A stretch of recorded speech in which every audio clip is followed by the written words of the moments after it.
Hey everyone, I wanted to make a video that relates process of aging with the likelihood of getting COVID-19. We all know that age is the largest risk factor for severe outcomes related to COVID-19, but I wanted to talk about something more than just age, but actually the process of biological aging, which can be independent of your chronological age.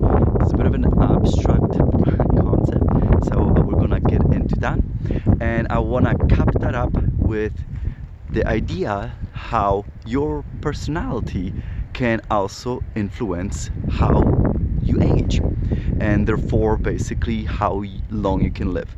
So my name is Dr. Mikola Rashek of Neurogenomics. And before we get started with this video, I just wanted to remind you we have another COVID-19 Q&A coming up. So please stay till the end of the video to find out how you could get free tickets to that. Those are a lot of fun. Basically, they're COVID-19 Q&A support sessions. All right, so with aging, we all know that age is a predisposing factor. And the reason why is because as we age, there's a process that occurs which is called senescence, and basically what that means is that our immune system basically deteriorates, if you will. The immune cells, they no longer can recognize antigens as effectively. Antigens is basically anything that stimulates your immune system, such as spike protein would be an antigen. They also during the immune senescence, what happens is that the immune cells no longer exhibit as many receptors that can recognize antigens, and finally you also have enhanced inflammation as well taking place. So these factors all contribute working together in affecting how well the immune system is responding. But we do know that certain individuals, they can live very, very long time, and such centenarians, and we have more and more of them in our world. And we do know that when centenarians are examined, that their immune cells act better than in your typical person, because they can still be more actively they proliferated than in your average individual. And some of this has to be heritable, because offspring of people that live very, very long time, centenarians, they often exhibit reduced inflammation. So we already touched on that. And also they have better functioning a process called hematopoiesis. Basically that's a process of production of blood cells, and that's basically what you need, because obviously many of your immune cells are white blood cells, right? So clearly aging and how well you can age and how long you can live can influence to a degree how well your immune system can function, and as a consequence also to some degree how well it could protect you from COVID-19. So we looked at a paper that actually started to look at this, the process of aging in relation to the likelihood of being susceptible to COVID-19. And these authors did some really, really interesting work. So what they did is, first they looked at process of aging, and they analyzed process of aging and how biological aging is impacting you as an individual in different manners. Because remember, when we think of age, we're just thinking of a number, your age growing in number, but different people will age differently. So you can have a person with the same age number, same chronological age, and you know they're gonna look different, right? Because one person is gonna look way younger, as you assume, for their age, and another person might look way older than you would expect from their age. So what happens is, the way they assess the aging process was epigenetics, and this is what I really want to focus on in this video, because one of the best markers we have for biological aging is this process of called epigenetic clock, which is remarkably accurate, and not only being able to predict your chronological age, but it shows you how you biologically age. And the epigenetic clock can reveal that you could be aging faster than your chronological age, or vice versa. You could be aging slower than your chronological age. And what I mean by epigenetic clock, it's basically chemical markers are being put on top of your DNA, and this can be assessed throughout your genetic information to reveal epigenetic aging. So that's now verified as one of the most accurate ways to potentially monitor aging, and that's one of the methods that these authors use. But they use other ones as well, other well-established options. Another one was they assessed complete blood count. So basically you can see what kind of how many red blood cells or white blood cells and platelets you have circulating in the blood, and depending on those ratios you can correlate that to the likelihood of having problems with conditions, with diseases, and aging in general. And the final one that the authors decided to analyze was actual physical activity, because it's well established as well that physical activity or reduction of physical activity is also well correlated to how rapidly a person ages. And these authors showed that all three of these methods of measuring age correlated well with the likelihood of experiencing COVID-19. And an example of that, so then one of the best correlations was indeed the epigenetic biological aging. Showed that not only did it increase if you aged based on your epigenetic clock, you were more likely to experience COVID-19, but it is more specifically to the rate of your aging. So the authors did indeed show that the faster you were aging biologically, the greater the likelihood you were that you were going to suffer from COVID-19. But another example with the physical activity, they even brought up a statistic where they mentioned that reduction of something like 1,500 steps daily, and they measured this on a weekly basis, I believe, resulted in 10% increase of likelihood of COVID-19 infection, which is somewhat startling observation. And the reason why is because obviously during lockdowns what happened is there was a marked decrease in activity in our population, including our elderly. So that might have been potentially dangerous to the elderly because of the fact that there was that reduced activity, and clearly activity is so heavily correlated to how well your body might be performing. But on top of that, this is the reason why this study was so interesting. The same authors, what they also did is they attempted to assess what could be the genetic correlations between COVID-19 and markers, biological markers that relate to your long lifespan. So they look at the lifespan, which is very obvious, that's basically how long you live, but they also look at longevity. Longevity is basically the ability to survive to the 90th percentile of the entire population. So basically imagine if you have a bell curve of how many people survive in a population. Can you survive to the 90th percentile of the oldest people or not? So that's longevity. And they also compare that with the health span. Health span is basically the age of when you as an individual encounter the first serious disease.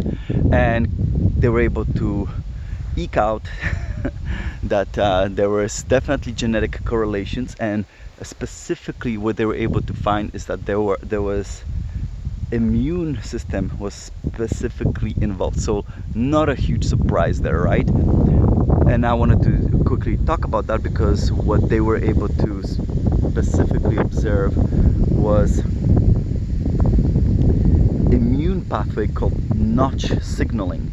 So Notch signaling pathway is really important. It actually can affect how our immune system works in multiple ways, and I'll give you a few examples. Number one, notch proteins can upregulate the production of ACE2 receptors. Those are the same receptors that are required by the SARS-CoV-2 to infect our cells.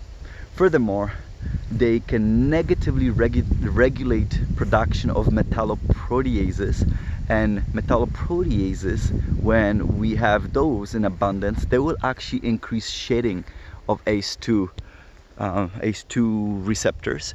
So you can see there's another way of how notch signaling can promote how much ACE2 is available for the virus binding. And finally, and this is also very interesting, notch signaling also influences how much furin is produced. And remember, spike protein has a furin cleavage site, and that basically needs to be cut by one of our own enzymes. That enzyme is called furin.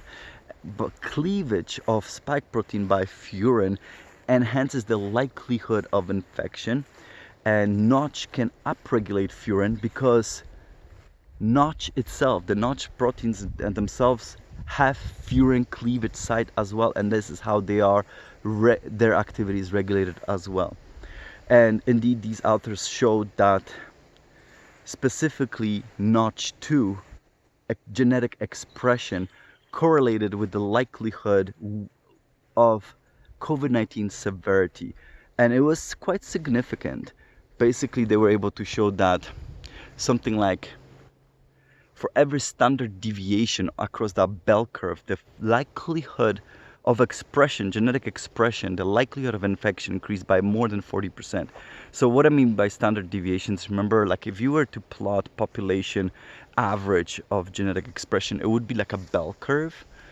And standard, you can divide that bell curve into standard deviations. And basically, that's how, if you increase the expression of notch2 by 1 standard deviation, that's how you increase the risk of infection. So you can see how all of this was correlated together, and the authors even mentioned that because of this and how aging is influencing the likelihood of infection in general, but especially COVID-19, that perhaps what we might have to be considering is using anti-aging drugs to reduce the likelihood of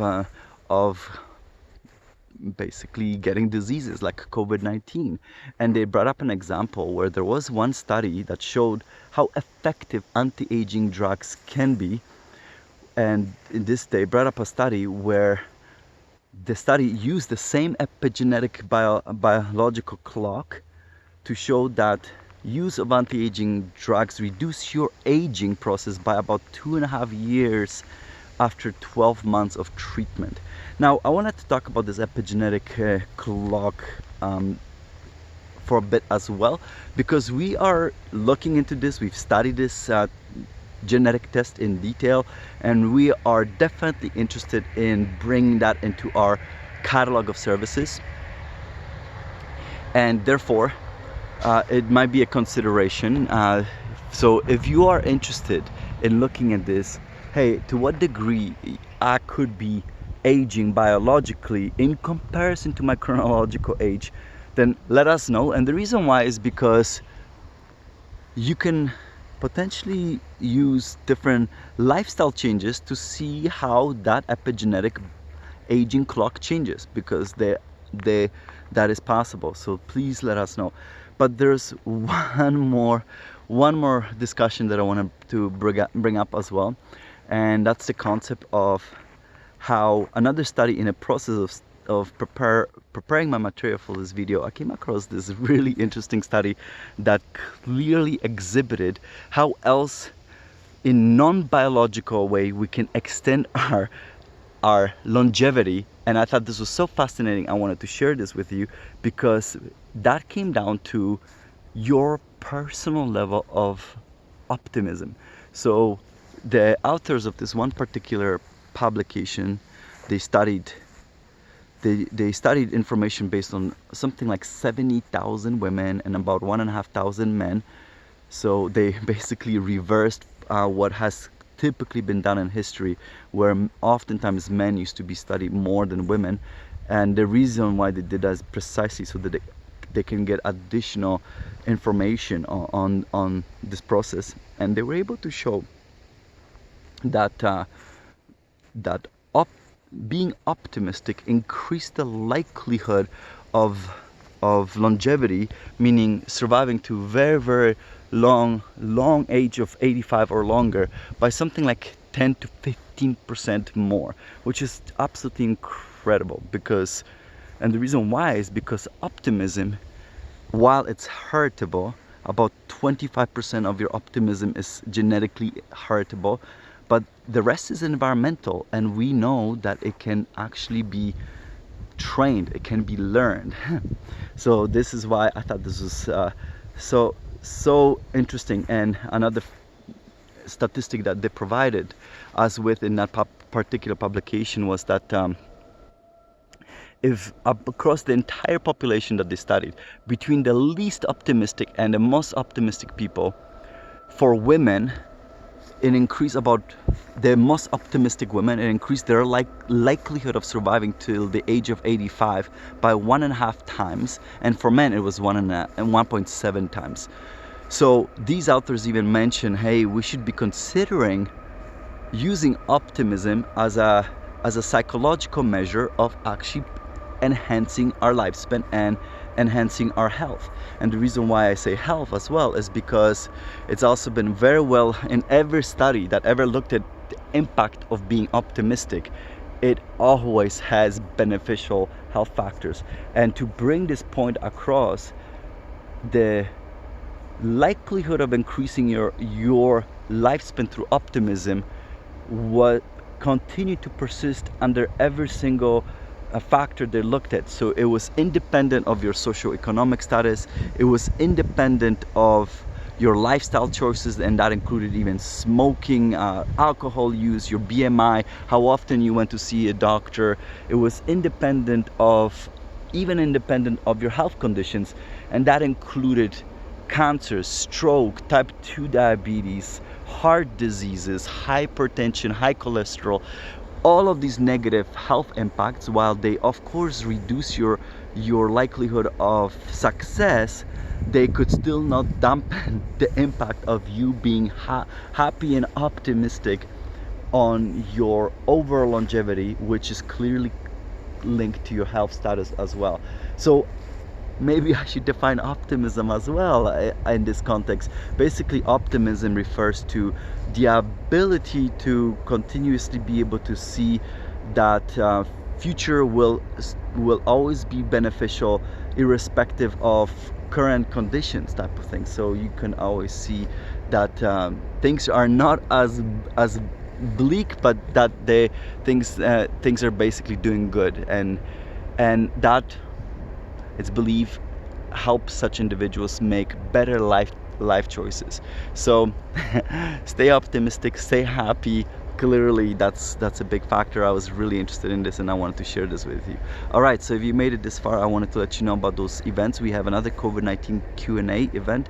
Basically, this is where we answer a bunch of questions that are sent to us via YouTube channel, and then it's an open mic, and it's really cool because you can come with any questions or any comments.